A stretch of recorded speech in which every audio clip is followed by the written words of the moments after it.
नमस्कार। नमस्कार। नमस्कार। ये हैं शक्ति मेहता, डाउन सिंड्रोम साइकोलॉजिस्ट, जिन्होंने एमए साइकोलॉजी किया है इग्नू से। इनसे हम पहले भी बात कर चुके हैं, उसी को आगे दोहराएंगे, आगे बढ़ाएंगे। और साथ में हैं डॉक्टर दीपा मेहता, शक्ति मेहता की मदर। शक्ति एमए साइकोलॉजी कर चुके हैं इग्नू से, एक साइकोलॉजिस्ट हैं, और इनका खुद का एक सेंटर है जहाँ पे ये बच्चों को पढ़ाते हैं। उन बच्चों को पढ़ाते हैं जिन्हें किसी भी किस्म की मानसिक या शारीरिक तकलीफ हो। शक्ति एक इकलौते down syndrome psychologist, MA psychology IGNOU से हमारे देश के एक अकेले डाउन सिंड्रोम साइकोलॉजिस्ट हैं। एक बहुत बड़ी उपलब्धि है। इनकी मदर से पूछते हैं शुरुआत कैसे हुई और ये जर्नी कैसे आगे बढ़ी। सबसे पहले मैं उनसे पूछना चाहूँगा कि शक्ति के जो माइलस्टोन्स थे जब ये पैदा हुए, तो वो माइलस्टोन्स क्या एक नॉर्मल बच्चों की तरह बढ़े कि उसमें कुछ डिलेज थे, और इन्होंने क्या उस समय तकलीफ़ें महसूस की? डॉक्टर दीपा मेहता। जैसे आपने माइलस्टोन्स की बात करी, माइलस्टोन्स इन बच्चों के पीछे डिले होते हैं, not only physical, mental also. हर चीज़ में ये थोड़े नहीं, काफ़ी पीछे रहते हैं। राइट फ्रॉम 3 months ऑनवर्ड, जैसे 3 महीने का बच्चा थोड़ी पलटी लेना शुरू करता है, 6 महीने का बच्चा सपोर्ट लेकर बैठता है। इसी तरह से आप मेरी पहली एक बेटी है, तो मुझे अंदाज़ा था कि किस उम्र में बच्चे क्या क्या करते हैं। जब मैं शक्ति को देखती थी तो शक्ति के माइलस्टोन्स, उसका फिजिकल मेंटल एबिलिटी काफ़ी पीछे थी। तो मैं डॉक्टर से पूछा करती थी, तो एक ही मुझे आंसर मिलता था कि ये तो ऐसा ही रहेगा, ये पीछे ही रहेंगे, इसका आप कुछ नहीं कर सकते, साइंस भी कुछ नहीं कर सकती। लेकिन आप बताइए कि एक माँ ऐसे कैसे चुपचाप बैठ जाए कि ऐसा ही चलेगा।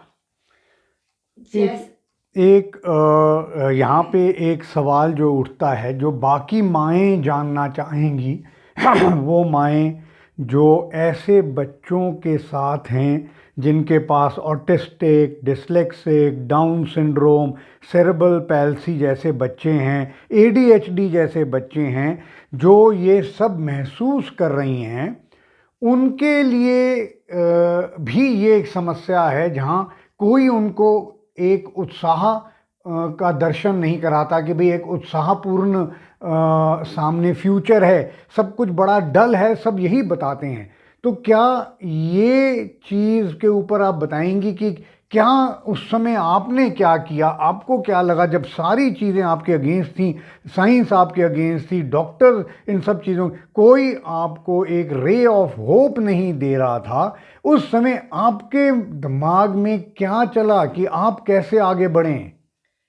हाँ, ये मैं बात सभी पेरेंट्स से भी कहती हूँ कि जब आपको ये महसूस होता है, even for your normal children, यदि वो किसी भी एरिया में पीछे चल रहे हैं, you will approach doctors, therapist, whatever may be there guidance.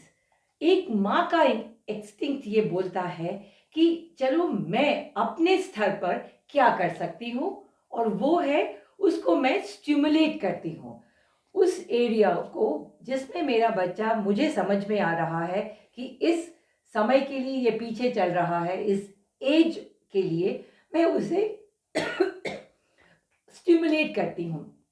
Parents कभी भी स्टिमुलेशन बच्चे को हार्म नहीं करेगी।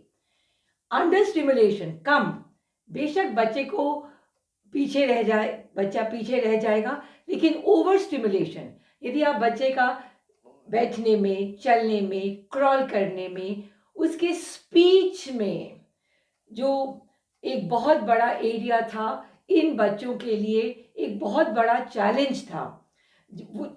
ये एक डिटर्मिन्ड थे कि ये बच्चे, स्पीच तो बहुत दूर की बात है, लेकिन एक माँ जिसे मालूम है कि मुझे और कहीं से कोई रे ऑफ होप नहीं मिल रही है, तो let me try some of my own ways. हर एक माँ अपने बच्चे के लिए कुछ ऐसा अपने ही स्तर पे ऐसा ढूंढ लेती है और वो उसे रिपीट करती है। और पेरेंट्स धीरे धीरे करके, मैंने ये अनुभव किया कि हर अभ्यास, हर एक्सरसाइज एक करके ऐसी कड़ी बन गई जो उस समस्या का टू क्वाइट एन एक्सटेंट वो मेरा हल बन गई। It was a solution to that problem. ये स्पीच से मैं इससे पहले कि मैं आपको अगला सवाल पूछूं, स्पीच से मैं जानना चाहता हूं, शक्ति अभी वहाँ पढ़ाते हैं, शक्ति वहाँ पे बच्चों को computers, tally, accounts, you name the subject, it is so surprising. आप उस सब्जेक्ट का नाम लीजिए और शक्ति वो सब्जेक्ट बच्चों को पढ़ाते हैं। शक्ति, हम आपसे सुनना चाहते हैं कुछ एक हमारे को, जो भी आपको एनेक्डोट्स या आपको लगता है आपने कुछ हमारे को बताना है, एक लाइन में, 2 लाइन में ज़रा बताइए, फिर मैं अगला सवाल पूछूंगा आपसे डॉक्टर दीपा। शक्ति, जब हम सेंटर में खाने की ब्रेक होती है तो ये प्रोपोगेट करते हैं कि कोई भी बच्चा खाना छोड़ेगा नहीं और कोई प्रिजर्व फूड, पैकेट फूड्स नहीं लाएगा। तो उसके लिए हम शक्ति एक बहुत अच्छा एक स्लोगन बोलते हैं जो सभी बच्चों को बहुत प्रोत्साहित करता है। शक्ति आपके सामने वो स्लोगन सुनाएंगे। बोलिए। नमस्कार। आज का प्रोवर्ब और स्लोगन है, वो है खाना खा खाना खाओ मन भर कर, कभी ना छोड़ो कर्म भर, इतना ही लो थाली में, वेस्ट न जाए नाली में, स फ द सब्जी सलाद फल फूल का दही दाल, इसे कहते हैं पौष्टिक आहार। बहुत खूब बहुत ही बढ़िया शक्ति। और एक और पोअम है जो वो है, this is a person couplet. Okay, this is a Persian couplet. बोलिए। ये एक स्लोगन है, वो है हिम्मते मर्दा मददे खुदा, अगर इंसान हिम्मत करे तो खुदा मदद जरूर करेगा। This is a person couplet. ये सुनकर एक सवाल मन में आया, उस समय जब आपके पास ये परेशानी थी तो आपने क्या हिम्मत दिखाई, या आपके अंदर वो क्या जज्बा आया जो आपको इतना प्रोत्साहित कर गया कि इसे 10वीं करा दी आपने, 12th करा दी, सेकेंडरी, सीनियर सेकेंडरी, बीए और उसके आगे एमए साइकोलॉजी भी आपने इसको करा दिया, जो एक असंभव से असंभव कार्य लगता है। आज भी अगर कोई पीछे मुड़ के बोले कि एक डाउन सिंड्रोम बच्चा, या जो बाकी बच्चे आपके सेंटर के हैं जैसे एडीएचडी, डिसलेक्सिक, सेरेब्रल पैल्सी, जो बीए और एमए कर रहे हैं, वो कर कैसे रहे हैं, ये एक सवाल हमेशा दिमाग में आता है। तो इसके बारे में जिस प्रकार से आप बता रही थी, थोड़ा और बताइए प्लीज। इसका मैं कहूँगी एक ही तोड़ है कि जो भी हम काम शुरू करते थे, जो भी अभ्यास शुरू करते थे, चाहे वो गणित का हो, इंग्लिश का हो, ईवीएस, जो भी हम कॉन्सेप्ट लेते थे, उसको हम धीरे धीरे धीरे धीरे करके लगातार कंटिन्यू रखती थी। मैं कभी भी थोड़ा सा, the starting was always very small, छोटे से शुरू करती थी और धीरे धीरे करके उसको बढ़ाती थी। मैं आपको इसका एक उदाहरण देती हूँ। जब शक्ति केजी में थे तो इन्हें फोनिक्स सिखाया जाता था। इसे कुछ समझता नहीं था। मैं इसे फोनिक्स के साउंड्स धीरे धीरे करके हिंदी के व्यंजन स्वर करवाती थी। जब हम रोड पे जाते थे वॉक के लिए तो शक्ति को देखो, शक्ति वहाँ लिखा है बी क्या बोलता है, ब वो लिखा है सी क्या बोलता है, ख। तो ये बिस्किट का ऐड है, ब्रिटानिया क्या बोलता है। तो वहाँ से मैं लगातार हम ये अभ्यास करते रहते थे, एक अभ्यास के जैसा नहीं, एक खुशी के जैसा, एक गेम के जैसा। तो सपोज मैं कभी बंद कर देती थी, मेरा ध्यान कहीं और होता था, तो मुझे कहता था माँ देखो ना एन, एन क्या बोल रहा है, हाँ एन क्या बोलता है। उस समय इसका उच्चारण इतना स्पष्ट नहीं था, डजेंट मैटर, एक्शन से एन बोलता है न न न न। हाँ, धीरे धीरे करके यही अभ्यास कड़ी कड़ी जोड़कर इतना बढ़िया हो गया, मुझे पता ही नहीं चला। ट्रैफिक लाइट के वहां खड़े हुए हम एक दिन, तो बोला माँ red, R red, red says, हाँ मैं कहा बोलो red says S S S stop. Oh very good.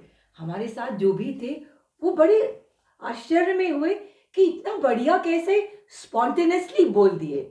लेकिन इसके पीछे सालों साल की लगातार जो एक परिश्रम, मैं परिश्रम नहीं बोलूंगी, ये एक दिन का एक लाइफस्टाइल बना ली हमने कि सीखना सिखाना in a very interesting way. Speech भी ऐसे ही करेंगे, ऐसे ही चलता रहा और धीरे धीरे करके हम छोटे छोटे गोल्स को कवर करते रहे।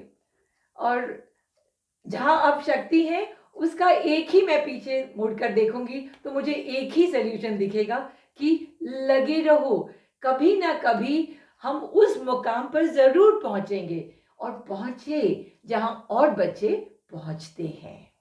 आपके इस अभ्यास के साथ जो मैं जुड़ा देख रहा हूँ वो है अनुशासन, यानी कि डिसिप्लिन। आप दोनों माँ बेटा इस प्रकार से इस डिसिप्लिन में जुड़ गए कि ये आपकी आँखों के इशारे समझने लगे और जैसे आप बोलती थी ये करने लगे, जो बहुत ज़रूरी है मुझे लगता है बाकी माँओं के लिए समझना कि अगर आपने अपने बच्चों से काम करवाना है, उन्हें आगे बढ़ाना है, इस तकलीफ़ से आगे उभार कर निकालना है, तो आपको वो अनुशासन, वो डिसिप्लिन अपने अंदर लाना पड़ेगा और उस बच्चे के अंदर लाना पड़ेगा। तभी आप दोनों जुड़ पाओगे और तभी माँ बेटा माँ बेटी आगे बढ़ पाओगे। इसलिए पेरेंट्स, ये एक सबक जो यहाँ से हमें मिल रहा है अनुशासन डिसिप्लिन का, ये सबसे पहली ज़रूरत है इन बच्चों को छोटे से ही आगे बढ़ाने के लिए। इस बात को ज़रूर समझिए जो आपको डॉक्टर दीपा ने बताया है। आज तक के लिए पेरेंट्स इतना ही रखेंगे, मैं इसी को अगले एपिसोड में आगे कंटिन्यू करूँगा। बहुत बढ़िया सबक जो हम यहाँ से ले सकते हैं वो लीजिए और अपने बच्चों पर काम कीजिए पेरेंट्स, बच्चे ज़रूर आगे बढ़ेंगे। आजकल के लिए इतना ही। थैंक यू, शुक्रिया डॉक्टर दीपा, शुक्रिया शक्ति मेहता, थैंक यू, नमस्कार।